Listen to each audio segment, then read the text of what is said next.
और 2 इंटरव्यू दिए है। 2022 का इंटरव्यू दिया था और इस बार 2023 का दिया और फाइनली ऑल इंडिया रैंक है वो मेरी 53 है। और जैसा कि हाँ। जानकारी मिली है कि हिंदी मीडियम में रैंक है वो फर्स्ट है। बिल्कुल, मैंने ऐसे और जीएस और उसके साथ इंटरव्यू है ये सभी हिंदी में दिए है और ऑप्शनल केमिस्ट्री लिए है। पर एथिक्स के लिए जो आपने उस समय सीट दी थी, तो हाँ। एथिक्स हाँ। मैंने पूरा रिवीजन उसी से ही किया था जो आपका एथिक्स के नोट्स थे। और हाँ। उसके अलावा मैंने आपकी दो बुक एक और पढ़ी थी जो आर्ट एंड कल्चर की काफी शॉर्ट थी, तो वो एक डेढ़ हम्म। घंटे में निपट जाती थी। हाँ। हाँ। क्योंकि बेसिक ही फिर एग्जाम्पल ऐड करना होता है तो वो पूरा का है। हम्म। रिसोर्सेज की बात की जाए तो मैं यही बोलूंगा कि जो भी है सेलेक्टेड लोग हैं जो आपको एक स्टैंडर्ड बुक्स के बारे में बताते हैं। पर लास्ट ईयर मेरा 162 स्कोर था, इस बार 190 है। आज हमारे साथ है हिंदी मीडियम के टॉपर मोहनलाल जी जाखड़। आज पहली बार मोहन जी सामने आ रहे हैं, तो मोहन जी आपका स्वागत है। बच्चे बहुत इंतजार कर रहे थे आपका। आपको बहुत बहुत बधाई भी हमारे चैनल की तरफ से। Thank you Dharmendra ji, thank you sir. तो मोहन जी, बच्चे जानना चाहेंगे कि सबसे पहले जैसे आपका एजुकेशनल बैकग्राउंड है, आपके परिवार के बारे में, आप कहाँ से आते हैं, कहाँ से आपने स्कूली शिक्षा प्राप्त की, उसके बारे में हम जानना चाहेंगे। जी बिल्कुल।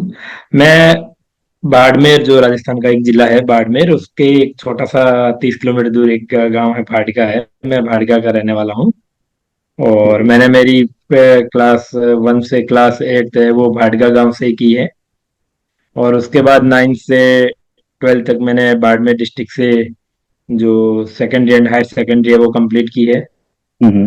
और उसके बाद मैंने मेरा ग्रेजुएशन और पोस्ट ग्रेजुएशन है वो आईआईटी खड़गपुर से 2020 में पास आउट किया है। इंटीग्रेटेड बीएससी एमएससी मेरा केमिस्ट्री से था। हाँ। हाँ।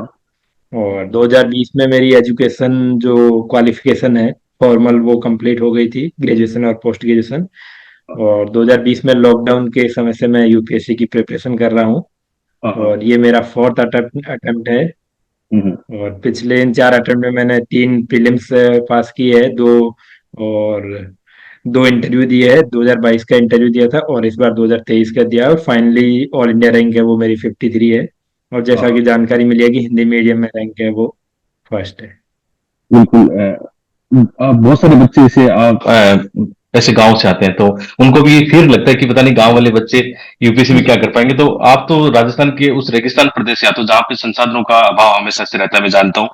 और जैसे आपका आपने आईआईटी किया है, उसके बावजूद आपने हिंदी मीडियम का चुनाव कैसे किया है? जैसे मैं बच्चों आपको बताना चाहूंगा, मोहन का जो जीएस और एसए का मीडियम है हिंदी है, और ऑप्शनल सब्जेक्ट का इनका मीडियम जो है इंग्लिश है। तो आपने ये हिंदी का चुनाव कैसे और किया फिर? बिल्कुल, मैंने ऐसे और जीएस और उसके साथ इंटरव्यू है ये सभी हिंदी में दिए है और ऑप्शनल केमिस्ट्री है जो मैंने इंग्लिश में लिखा है।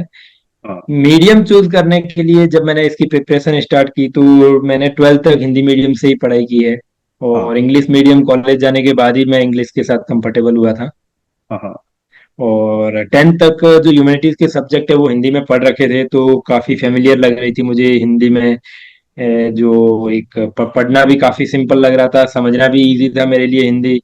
और हम्म। उसके साथ साथ खासकर जो ऐसे है, ऐसे में लिखने की जो कला है वो स्कूल के समय से ही मेरे में कहीं ना कहीं मुझे लग गया था कि हिंदी में लिखना है वो मेरे लिए काफी आसान है। हाँ। हाँ। तो मुख्यतः जो लेखन शैली है उसको और खुद जो अंडरस्टैंडिंग है सब्जेक्ट वाइज उसको हम्म। ध्यान में रखते हुए मैंने हिंदी मीडियम चूज किया। हम्म। और ऑप्शनल के लिए मैंने इंग्लिश मीडियम इसलिए चूज किया क्योंकि ग्रेजुएशन और पोस्ट ग्रेजुएशन मेरा इंग्लिश मीडियम था और यूपीएससी ने बहुत अच्छी चीज है कि हिंदी हम्म। माध्यम के विद्यार्थियों के लिए 2017 या 18 में ये विंडो ओपन की है कि वो हम्म। अपना सब्जेक्ट है वो ऑप्शनल है वो किसी अदर मीडियम में दे सकते हैं। जैसे काफी लोग है वो इंग्लिश मीडियम में ही इंटरव्यू भी इंग्लिश में दे रहे हैं, जीएस ऐसे इंग्लिश में दे रहे हैं लेकिन ऑप्शनल हिंदी लिटरेचर रह रहे हैं। हाँ। तो हाँ। उसी की तरह ही यूपीएससी ने टेक्निकल बैकग्राउंड वालों के लिए बहुत अच्छी सुविधा दी है जिसका मैंने पूरा फायदा उठाया है। हम्म। और यही रीजन रहा कि ऑप्शनल में मैंने इंग्लिश चूज किया जबकि जीएस ऐसे और इंटरव्यू में मैंने हिंदी मीडियम चूज किया है। बिल्कुल, ये तो बहुत अच्छा बताया, क्योंकि बच्चों में हिंदी मीडियम को लेकर हमेशा ऐसा रहता है कि पता नहीं सिलेक्शन होगा नहीं होगा। आपने तो यहाँ पे टॉप किया है बहुत अच्छी रैंक के साथ में। नेक्स्ट मेरा सवाल ये रहेगा कि जैसे बच्चों के बीच में डाउट रहता है कि मुझे सेल्फ स्टडी करनी चाहिए या कोचिंग का सहारा लेना चाहिए, क्योंकि आजकल ट्रेंड चेंज हो गया है। जैसे आप लोग टॉपर आते हो, सेल्फ स्टडी के माध्यम से बच्चे निकल रहे हैं, तो आपकी इसको लेकर क्या राय रही है? साथ में आपने कोचिंग ली या नहीं ली, उसके बारे में बताइए। देखो मैं पर्सनल बताता हूँ कि मैंने किसी भी कोचिंग से फाउंडेशन कोर्स या फिर क्लासरूम क्लासेस कभी नहीं ली है। बिल्कुल। मैंने हमेशा सेल्फ स्टडी पे ही फोकस करा है। हम्म। और पिछले जो करीब 3 साढ़े 3 साल हो गए मैं सेल्फ स्टडी के माध्यम से ही तैयारी कर रहा हूँ, लेकिन हाँ, कोचिंग की मुझे हेल्प मिली है। हाँ हाँ जैसे टेस्ट सीरीज है तो वो लेना जरूरी भी हो जाता है, क्योंकि सारा मैनेज भी नहीं हो पाता है। तो मैंने हाँ हाँ टेस्ट सीरीज अलग अलग कोचिंग से ली है। इसके अलावा 2022 तक मैंने किसी भी प्रोग्राम मेंटरशिप में इन्वॉल्व नहीं था, लेकिन 2023 के जो प्री के बाद जो मेंस के बीच को जो गैप था, अपन आपस में जुड़े हुए भी थे। हाँ तो उस हाँ समय मैंने 2 ढाई महीने मेंटरशिप ज्वाइन किया था, जिसमें एक काफी जो खासकर दोस्त लोग थे सारे जुड़े हुए थे। तो हाँ उससे हाँ आपस में म्यूचुअल हेल्प काफी अच्छी मिल गई थी। हाँ हाँ बाकी मेरा मानना है कि अगर दोनों के बीच में देखा जाए तो हाँ। कुछ दोनों के पॉजिटिव और नेगेटिव दोनों है।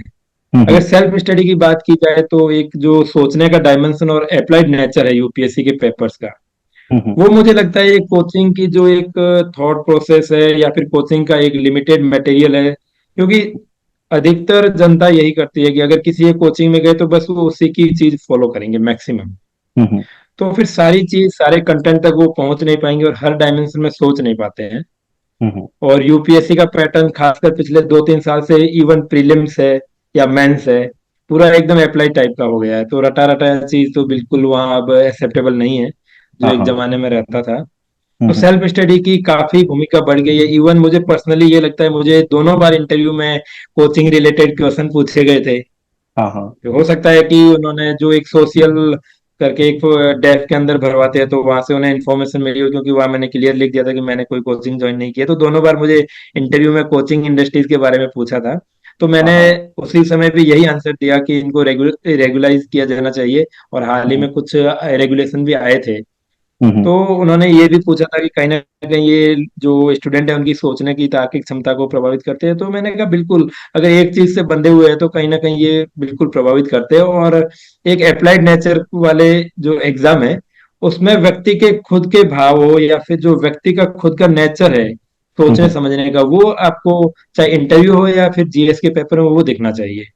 तो इस हिसाब से जो पैटर्न चेंज हुआ है उस हिसाब से सेल्फ स्टडी है वो मुझे लगता है कि सबसे महत्वपूर्ण वही है।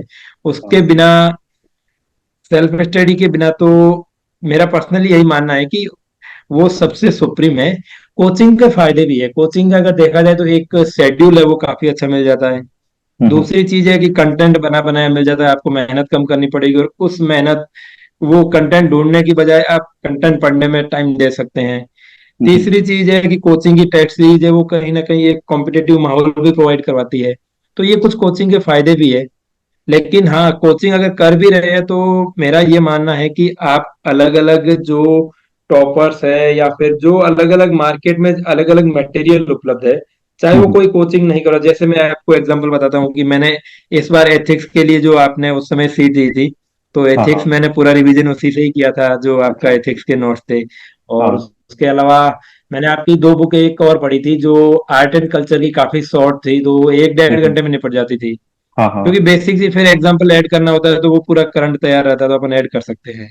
हाँ हाँ इसके अलावा एक एक आपकी जो गवर्नेंस की थी सीट थी, हाँ हाँ गवर्नेंस की बुक थी। तो ये हाँ तीनों चीज मैंने इस बार आपके नोट से पढ़ी थी। इससे पहले एक जो सीएससी हिंदी मीडियम करके एक टेलीग्राम ग्रुप है, तो हाँ वहाँ पहले सेलेक्टेड लोग थे, उन्होंने वहाँ काफी मटेरियल शेयर कर रखा है। तो उस समय हाँ। मैंने वहां से पढ़ा था। हम्म। तो ओवरऑल मेरा यही मानना है कि सेल्फ स्टडी है वो सुप्रीम है। आप हम्म। कोचिंग की सहायता ले सकते हैं। और इवन कोचिंग की खासकर अगर आपको लगता है मेरी तरह, अगर आप किसी कोर्स में इन्वॉल्व जो बेसिक कोर्स है 15 महीने 18 महीने, अगर आप उसमें इन्वॉल्व नहीं होते तो टेस्ट सीरीज है या फिर कोई मेंटोरशिप करके कोई प्रोग्राम है तो उसमें आप इन्वॉल्व हो सकते हैं। कहीं ना कहीं हेल्प तो वहां से आपको मिलती है, बिल्कुल। अच्छा एनवायरनमेंट मिलेगा। ये आपने बहुत अच्छा बताया क्योंकि आजकल ये बात तो सही है कि हर बच्चा अफोर्ड नहीं कर पाता है, 1.5 2 3 लाख रुपए नहीं कर पाते हैं। बिल्कुल और आजकल बिल्कुल रिसोर्सेज सब जगह फ्री में उपलब्ध है, नो डाउट है ना। तो बच्चा, ऐसे बच्चे जो बिल्कुल 1 रुपया बिल्कुल भी नहीं खर्च बिल्कुल करे तो वो भी आईज बन सकते हैं, आपकी जैसे यहाँ पे जर्नी रही है। बिल्कुल बिल्कुल हम्म। बिल्कुल। आप अगर देखेंगे तो कोचिंग में मान के चलिए मैक्सिमम जनता है वो एक जो पूरे डिटर्मिनेशन के साथ नहीं रहती है। कोचिंग का माहौल जो पहले एक जमाना था कोचिंग का माहौल, वो पूरा पूरा चेंज हो गया है कोचिंग का। हाँ क्योंकि लोग अभी शौक के लिए भी कोचिंग जाने लगे हैं। हाँ, हाँ। तो और दूसरी चीज है, आज ये इंटरनेट के जमाने में आपको हर चीज एक गांव में घर में बैठे एक रूम में मिल सकती है। हुँ, इंटरनेट हुँ। स्पीड अच्छी हो और इंटरनेट का पैकेज हो बस। तो हाँ। बहुत अफोर्डेबल है, इसके अलावा एसेसेबल भी है। तो हुँ, हुँ। आज के टेक्नोलॉजी युग का मैं तो यही सभी एस्पिरेंट को यही कहूंगा कि आप इस टेक्नोलॉजी का एक पॉजिटिव वे में पूरा फायदा उठाइए और हाँ। सफलता जरूर मिलेगी। हाँ, नेक्स्ट मेरा पूछ रहा है, जैसे बहुत सारे बच्चे आपको अपना आइडल मानते हैं, विशेषकर जिस बेल्ट से आप आते हो ना, हर साल वहां से कोई ना कोई जी आईपीएस बनता है, और वो आपको देख रहे हैं, तो वो बिल्कुल। जैसे उनमें से कोई 2025-26 में अपनी तैयारी शुरू कर रहा है, अपने सेल्फ स्टडी के माध्यम से ही शुरू कर रहा है, तो उनको कैसा अपना एक रोड मैप बनाना बिल्कुल चाहिए? कौन से रिसोर्सेज आप जैसे उनको बताना चाहोगे, विशेषकर हिंदी माध्यम में आपने कौन से रिसोर्सेज यूज किए हैं? बिल्कुल। जो हिंदी मीडियम खासकर एक ग्रामीण जो ग्रामीण इलाका है उसी के स्टूडेंट हिंदी मीडियम चूज करते हैं, क्योंकि कहीं ना कहीं शुरुआती एजुकेशनल बैकग्राउंड है वो उनकी हिंदी मीडियम में ही रहती है, तो फिर वो कंफर्टेबल नहीं हो पाता, इंग्लिश के साथ इश्यू रहता है। हम्म, हम्म। रिसोर्सेज की बात की जाए तो मैं यही बोलूंगा कि जो भी है सेलेक्टेड लोग हैं जो आपको एक स्टैंडर्ड बुक्स के बारे में बताते हैं, हम्म, हम्म। तो सबसे मेजर फोकस आप स्टैंडर्ड बुक पे ही करिए। हम्म। जैसे प्रीलिम्स की बात की जाए तो लक्ष्मीकांत है, वो रामबाण है पॉलिटी के लिए। हिस्ट्री के लिए जैसे आर एस शर्मा है, हाँ। स्पेक्ट्रम है, या फिर सतीश चंद्र है, तीनों पार्ट हिस्ट्री के लिए, या Nitin Singhania art and culture के लिए, इकोनॉमी रमेश सिंह है। तो ये हम्म, जो स्टैंडर्ड बुक है उनको आप बार बार रिवाइज कीजिए। एक ऐसा भी, जैसे मैंने, जैसे लक्ष्मीकांत है करीब 10 से 12 बार मैंने रिवाइज कर लिया है, और उसके अलावा मैंने पॉलिटी का कोई सोर्स यूज नहीं किया हाँ। स्टैटिक्स के लिए। हम्म, वो एक लिमिटेड सोर्स रखिए, बहुत लिमिटेड रखिए, और उन्हीं को बार बार रिवाइज कीजिए, क्योंकि पेपर इस टाइप का आता है कि आपको ऑप्शन एलिमिनेशन से ही आपका पेपर सॉल्व होगा। हाँ, हाँ। आप बिल्कुल उसमें रटा रटाया आपको बिल्कुल नहीं मिलेगा कि चलो ये अपन को आता है, एक ऑप्शन पढ़ा बाकी ऑप्शन ही देखने नहीं है, टिक मार दिया गोला बजे, वो बिल्कुल पैटर्न खत्म हो चुका है। तो हाँ। आप स्टेटिक्स को बार बार रिवाइज कीजिए, और करंट अफेयर्स के लिए जिस आप मैगजीन के साथ कंफर्टेबल है उसको आप फॉलो कीजिए। जैसे मैंने करंट अफेयर्स पूरा पूरा विजन का जो पीटी 365 है, मेंस 365 है, या मंथली मैगजीन है, उसी को फॉलो किया था। वैसे ही आजकल हिंदी मीडियम में काफी रिसोर्स अवेलेबल है।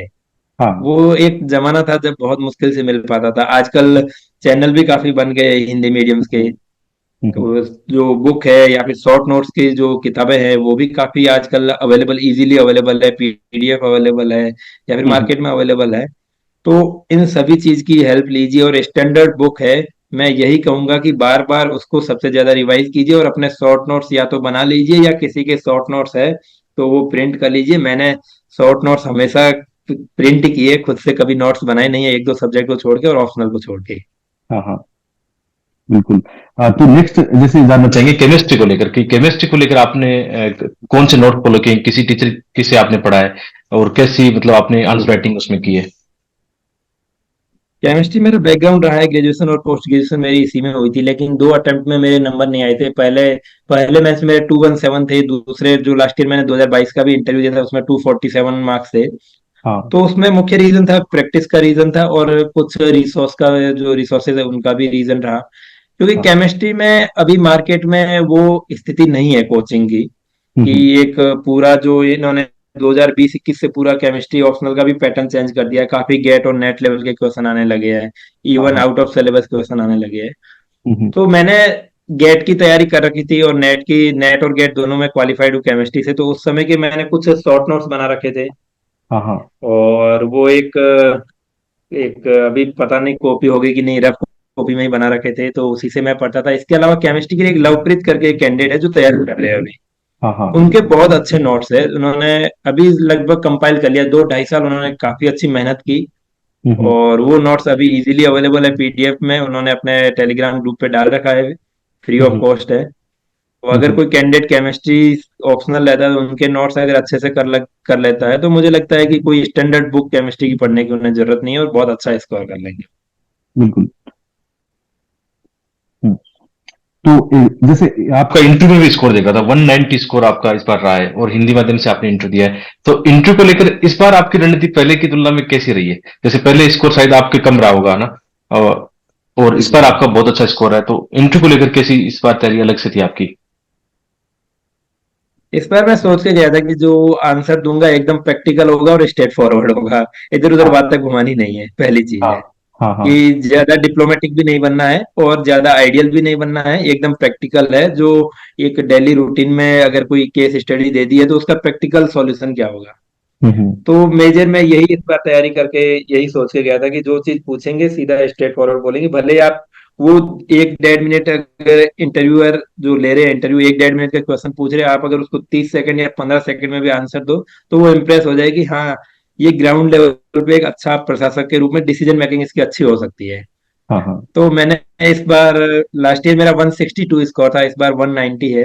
हाँ, हाँ। और हिंदी मीडियम में 190 काफी अच्छा स्कोर माना जाता है। तो बिल्कुल। मैंने यही स्ट्रेटेजी अपनाई। इसके अलावा जो हमारे 4 लोगों का एक ग्रुप था, हुँ, हुँ। इवन और भी लोग थे, हम जब दिल्ली में थे, एक ग्रामीण युवा केंद्र करके एक संस्था है, हाँ, उसमें हाँ। उससे हम जुड़े हुए थे। वहाँ हमारे रहने के लिए पूरी एक व्यवस्था अच्छी थी और इंटरव्यू वाले हम लोग थे, हुँ, हुँ। जिसमें हम 4 में से 3 सेलेक्ट हो गए हैं। अनफॉर्चुनेटली मानारा में वो सेलेक्ट नहीं हो पाए थे। दीपक की हाँ। रैंक 755, मोस्ट प्रोबेबल आईआरएस मिल जाएगा, और मोहन मंगावा है आईपीएस बन ही गए हैं, हाँ, उनकी ड्रीम ड्रीम जॉब भी यही थी।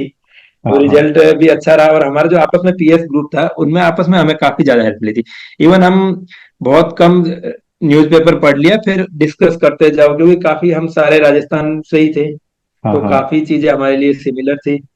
हुँ, हुँ। और इसके अलावा इंटरव्यू हमारा आसपास था, 10 दिन के गैप में सबका हो गया था, तो जो चीज सबको पढ़नी थी करंट अफेयर्स वही हमें पढ़नी थी। हुँ, तो हुँ। आपस में जो डिस्कशन था वो हम डेली 3 से 4 घंटे डिस्कशन नहीं करते थे। हुँ, हुँ। और बाकी मॉक 3-4 मॉक मैंने दिए थे, और दीपक और माना भाई ने भी इतने ही दिए थे। मोहन मंगावा ने थोड़े मॉक ज्यादा दिए थे क्योंकि उनका ये शायद पहला ही था अटेम्प्ट। तो हाँ, फिर भी सभी सभी का इंटरव्यू में स्कोर हम सभी का अच्छा था। मानाराम जी का भी बहुत अच्छा स्कोर था इंटरव्यू हाँ। में, लेकिन ऐसे की वजह से उनका नहीं हो पाया। एक बहुत छोटे हाँ, हाँ। बहुत एक लिटिल मार्जिन से वो रह गए थे। तो ओवरऑल बिल्कुल। इंटरव्यू में हमारा जो पीयर ग्रुप था उससे हमें बहुत ज्यादा हेल्प मिली। इसके अलावा जो मैं इस बार अलग रणनीति से गया था कि जो एक प्रैक्टिकल और स्ट्रेट फॉरवर्ड आंसर देने हैं, हाँ, हाँ। तो यही मुझे लगता है कि कहीं ना कहीं मुझे एक अच्छे स्कोर की तरफ लेके गए।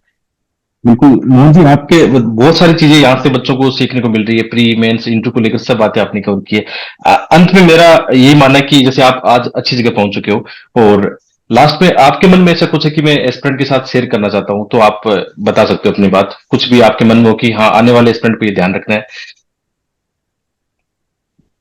बिल्कुल, मैं एक यही कहूंगा कि जो इस एग्जाम का हिंदी मीडियम विद्यार्थियों के लिए जो एंट्री गेट है, हुँ, वहाँ आप हुँ। बिल्कुल सतर्क हो जाइए। सी सेट है या हुँ, हुँ। फिर मेन सी सेट ही है, क्योंकि जीएस सभी के लिए एक जैसा ही है। सी सेट थोड़ा सा हिंदी मीडियम और ह्यूमैनिटीज बैकग्राउंड के लिए काफी टफ होता जा रहा है आजकल, खासकर पिछले 2-3 साल से पूरा पैटर्न बदल दिया यूपीएससी ने। तो हुँ, आप हुँ। सी सेट के प्रति बहुत ज्यादा सजग रहिए, क्योंकि हुँ, मेरे हुँ। काफी फ्रेंड है जो आईआईटी से पास आउट है और सी सेट में 2-2 3-3 साल से लगातार फेल हो रहे हैं। हाँ, हाँ। और इसके अलावा आत्मविश्वास बना के रखिए, और जो चीज आप जो कंटेंट आप फॉलो कर रहे हैं हुँ, उसी हुँ। कंटेंट को बार बार पढ़िए। ज्यादा मटेरियल के चक्कर में मत फंसिए हुँ, हुँ। कि ये भी पढ़ ले वो भी पढ़ ले, क्योंकि मार्केट इंडस्ट्रीज है, कोचिंग इंडस्ट्रीज बहुत बड़ी है। आप वहां पे जो अपनी मारवाड़ी में कहावत है ना कि आप पे पूरे पड़ा नहीं। हाँ, हाँ। तो जो लिमिटेड रिसोर्स रखिए और उसी का बार बार रिवाइज कीजिए, और रिटर्न की प्रैक्टिस बहुत अच्छे से करते रहिए। हुँ, हुँ। और इसके अलावा ऑप्शनल का गेम है वो काफी बड़ा है। हाँ। ऑप्शनल एकदम अच्छे से तैयार करिए। जैसे 2023 के देखा जाए तो टेक्निकल सब्जेक्ट है वो चमके हैं। हुँ, हुँ। इससे पहले लास्ट ईयर देखा जाए तो एंथ्रोपोलॉजी है वो काफी चमका था। हुँ, तो हुँ। ये यूपीएससी पे डिपेंड है कि कौन सा ऑप्शनल किस डायरेक्शन में किस साल जाएगा। वो हर साल वो चेंज करते रहते हैं। लेकिन हाँ। अपना आत्मविश्वास बनाए रखिए, निरंतरता बनाए रखिए, कंसिस्टेंसी बनाए रखिए, जरूर सफलता मिलेगी। और मेरी ओर से सभी जो एस्पिरेंट है जो अपियर होने वाले हैं उन सभी को best of luck, best wishes. बिल्कुल, मोहन जी बहुत-बहुत धन्यवाद और आपके उज्जवल भविष्य की हम भी कामना करते हैं और बहुत खुशी हुई साथ में हम जुड़े थे, मेंस के टाइम जुड़े थे और आपकी जो आंसर राइटिंग देखे बिल्कुल बिल्कुल हालाँकि मैंने पहले ही घोषणा की थी इस बार के बिल्कुल टॉपर मोहन जी होंगे, वो लकीली मतलब बिल्कुल हो गए, बिल्कुल तो मुझे भी बिल्कुल बहुत खुशी हुई। बिल्कुल बिल्कुल तो बिल्कुल। बाकी ये बहुत-बहुत जो हाँ। स्ट्रेटेजी है सब्जेक्ट वाइज है वो मैं हुँ। बीच में जब कभी फ्री होऊंगा तो हाँ, सभी हाँ। जो है एस्पिरेंट है उनके साथ मैं जरूर शेयर करूंगा। एक डिटेल्ड वीडियो है, वो हाँ। उस वीडियो के माध्यम से मैं सभी लोगों से शेयर जरूर करूंगा, क्योंकि अभी एक छोटा मीटिंग टाइम भी कम था और अपन वर्चुअल जुड़े हुए हैं तो हाँ, एक हाँ। इफेक्टिव भी नहीं रह पाता है। हाँ, हाँ, बिल्कुल, बिल्कुल, जल्दी मिलते हैं फिर मोहन जी। बिल्कुल। ठीक है, थैंक यू।